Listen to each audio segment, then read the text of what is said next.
Good morning students, class 7 science.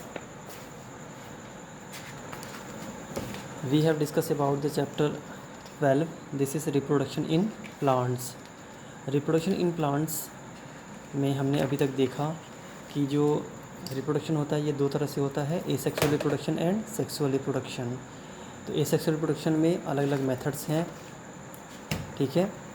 उसमें fragmentation method है, budding method है, स्पोर फॉर्मेशन है, और इसके साथ साथ वेजिटेटिव प्रोपेगेशन का जो मेथड है जिसके द्वारा प्लांट ग्रो करते हैं, by tuber method, by bulb method, by rhizomes, by corms, by runner और स्टोलन्स, ठीक है, और बाय लीव्स।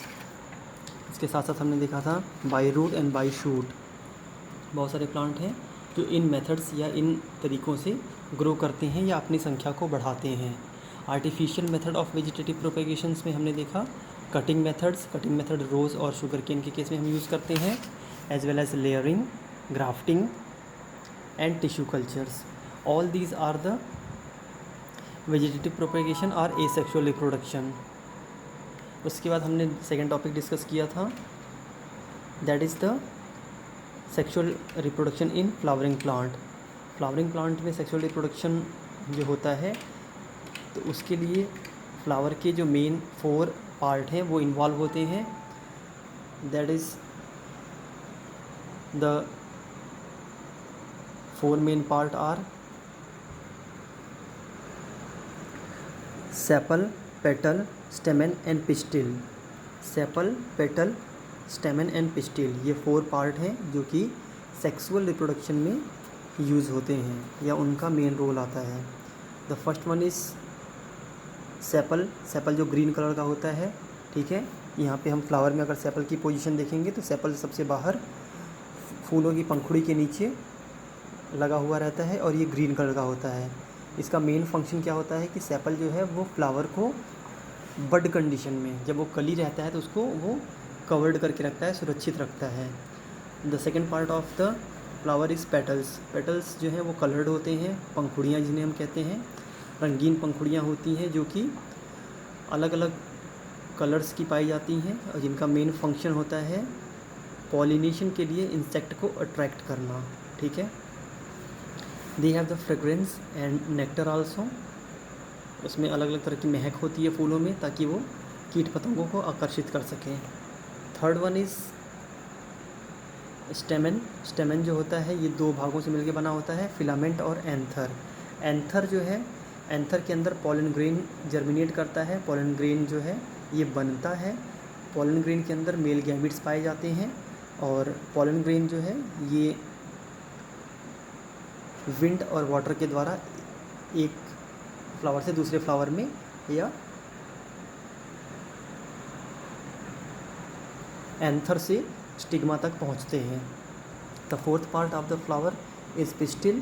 पिस्टिल जो है ये फीमेल रिप्रोडक्टिव ऑर्गन है जो 3 चीज़ों से मिलकर बना होता है, ओवरी, स्टाइल एंड स्टिग्मा। 3 मुख्य भाग इसके होते हैं, ठीक है।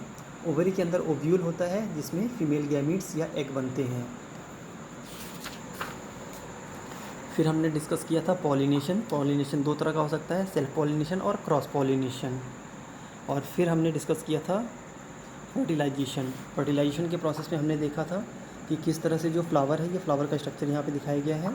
फ्लावर के स्ट्रक्चर में पॉलन ग्रेन जो है वो सबसे पहले स्टिग्मा पे आएगा और स्टिग्मा पे आने के बाद ये पॉलन ग्रेन से पॉलन ट्यूब जर्मिनेट होगी और पॉलन ट्यूब अंदर होते हुए ये एग तक पहुँचता है और एग में जाके अपने मेल गैमीट्स को रिलीज़ करता है, ठीक है।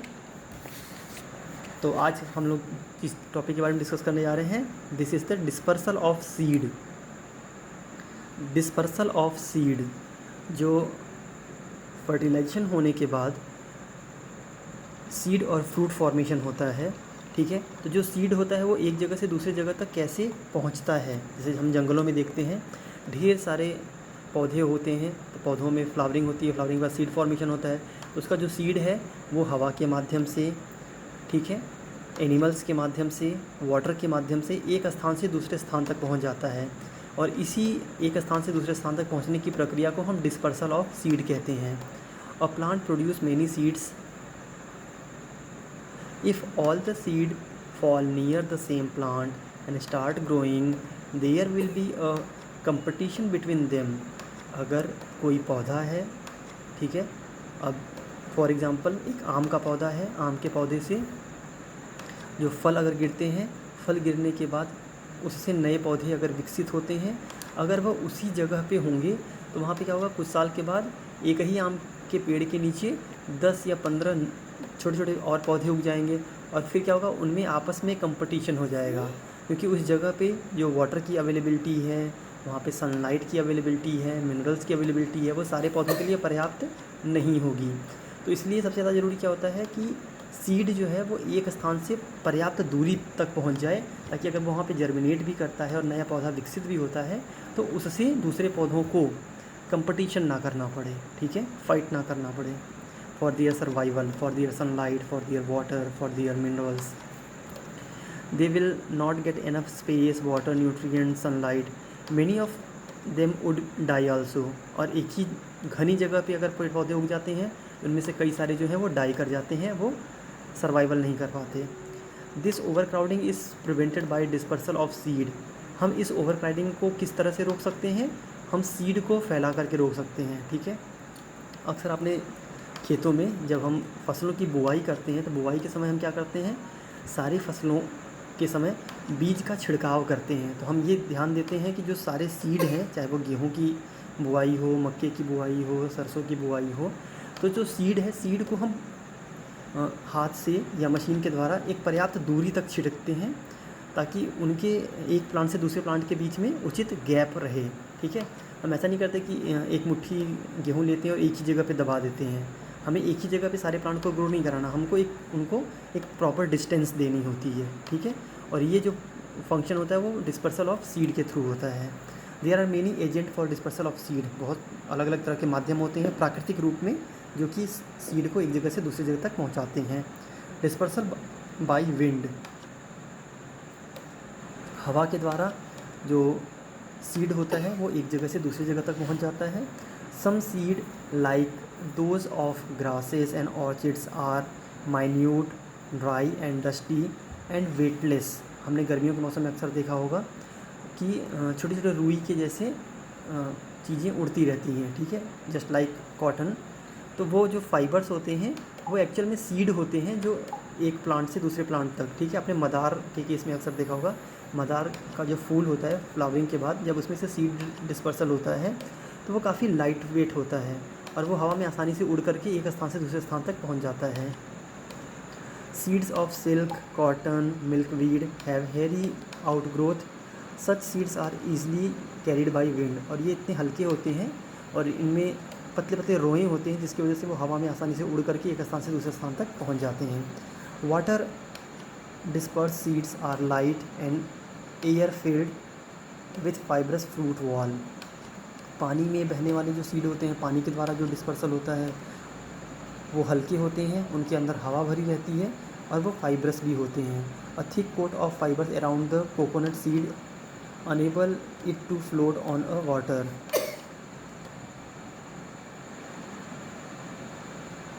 The lotus fruit can also float on a water due to spongy thalamus.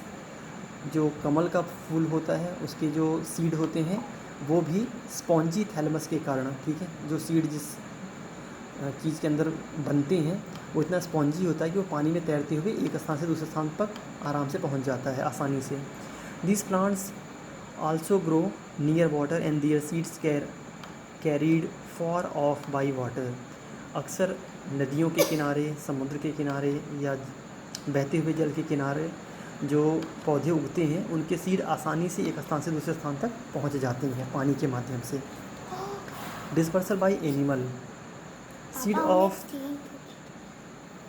Seed of some plants like xanthium, गोखरू, टाइगर नेल हैव स्पाइंस और हुक, ठीक है।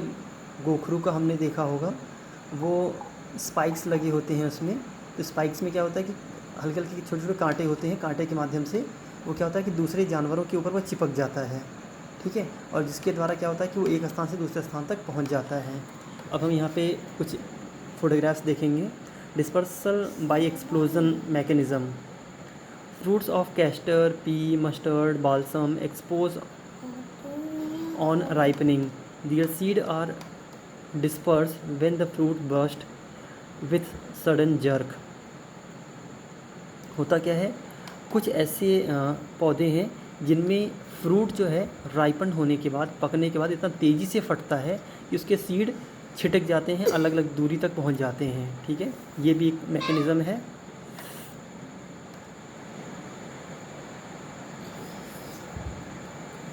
जिसके द्वारा सीड का डिस्पर्सल होता है। ठीक है, हम यहाँ पे देख सकते हैं बाई विंड। विंड के केस में बिल्कुल लाइट वेट यहाँ पे ये विंग्स होते हैं जो हवा में आसानी से उड़ सकते हैं। पानी के द्वारा हम देख सकते हैं कि नारियल जो है वो कैसे पानी में बहते बहते एक स्थान से दूसरे स्थान तक चला जाता है। एनिमल्स में बहुत सारी बर्ड्स होती हैं जो फ्रूट्स को खा करके उसका जो सीड है वो डिस्पर्स आउट कर देती हैं। एक्सप्लोजिव मैकेनिज़्म में इस तरह से जो फ्रूट्स होते हैं जब वो फटते हैं तो फटने के बाद क्या होता है, जो सीड है काफ़ी दूरी तक छिटक जाता है। Next topic is germination of seed. Germination of seed में क्या होता है, the seed consist of young plant embryo sealed in a hard coat. एक सीड के अंदर एक छोटा सा पौधा और एम्ब्रियो सील्ड होता है, बंद होता है एक हार्ड कोट के अंदर। ठीक है, ऊपरी जो सतह होती है बहुत ही सख्त होती है। When the condition are favourable for germination the seed start germinating by imbibing water. होता क्या है कि जब हम सीड को पानी में सोक करते हैं, पानी में भिगाते हैं, तो उसके बाद वो वाटर सोक हो जाता है, पानी एब्जॉर्ब कर लेता है और उसमें पानी के मिलने के बाद क्या होता है कि उसमें जो एंजाइम्स होते हैं वो एक्टिवेट हो जाते हैं और पौधे का जर्मिनेशन शुरू हो जाता है। The seed swell up and the embryo start growing. The radical start growing first and pushes down in the soil. सबसे पहले रेडिकल्स जो होता है वो निकलता है। जैसे हम यहाँ पे सीड को देखें, सीड में से सबसे पहले रेडिकल्स निकला। रेडिकल जो है वो नीचे की तरफ जाता है और ये जड़ बनाता है। उसके बाद उसमें से प्लूम्यूल्स निकलता है और प्लूम्यूल्स क्या करता है, ऊपर तरफ जाता है, तना और पत्तियाँ बनाता है। तो इस तरह से जर्मिनेशन ऑफ सीड कंप्लीट होता है। It form the root, then the plumule grow upward and develop leave. Radicle और प्लूम्यूल ये दो चीज़ें हैं जो सीड के जर्मिनेशन से निकलती हैं। जो रेडिकल होता है वो नीचे की तरफ जाता है, ये पॉजिटिवली जियोट्रॉपिक होता है जिसकी वजह से ये पृथ्वी के नीचे की तरफ जाएगा और ये जड़ों का निर्माण करेगा। और दूसरा इसमें प्लूम्यूल निकलते हैं। प्लूम्यूल्स जो होते हैं वो पॉजिटिवली फोटोट्रॉपिक होते हैं, जो प्रकाश की तरफ आकर्षित होते हैं, जिसके कारण वो ज़मीन से निकल कर के ऊपर तने का निर्माण करते हैं और उसमें पत्तियाँ लगती हैं। ठीक है, this is the germination of seed. As water is taken in, the seed swells bigger and bigger until the coat split apart. Air can then get into the seed. The oxygen in the air help the baby plant to burn and food packet inside the seed. जब जो seed है वो पानी में जब भिगोया जाता है तो भीगने से क्या होता है कि उसके अंदर सोकिंग होती है और उसका जो आउटर लेयर है वो सॉफ्ट हो जाता है, जिससे वो आसानी से बड़े हो जाते हैं और उसके अंदर जो बेबी प्लांट है वो आसानी से ग्रो कर जाता है। और ग्रो होने के साथ साथ उसको पूरी ऑक्सीजन मिल जाती है। ऑक्सीजन मिलने के साथ साथ वो तेज़ी से ग्रो करता है। Burning of food produce energy, the baby plant use the energy to grow. अब सीड के अंदर जो स्टोर्ड फूड रखा हुआ है वो इसको धीरे धीरे माइटोकॉन्ड्रिया क्या करता है, उससे एनर्जी रिलीज़ करता है और जिससे बेबी प्लांट जो है वो तेज़ी से ग्रो करना शुरू करता है। The root beginning to grow downward and baby stem beginning to curl upward. सबसे पहले जड़ निकलती हैं, जड़ें पृथ्वी के नीचे की तरफ जाती हैं और जो तना है वो पृथ्वी से ऊपर की तरफ जाता है। और कुछ समय के बाद जो प्लांट है वो धीरे धीरे बढ़ना शुरू होता है, उसमें पत्तियाँ और तने विकसित होना शुरू हो जाते हैं। और इसी के साथ आपका ये लेसन यहाँ पे क्लोज़ हो रहा है। ठीक है, और हम इसका फिर क्वेश्चन एक्सरसाइज सॉल्व करेंगे।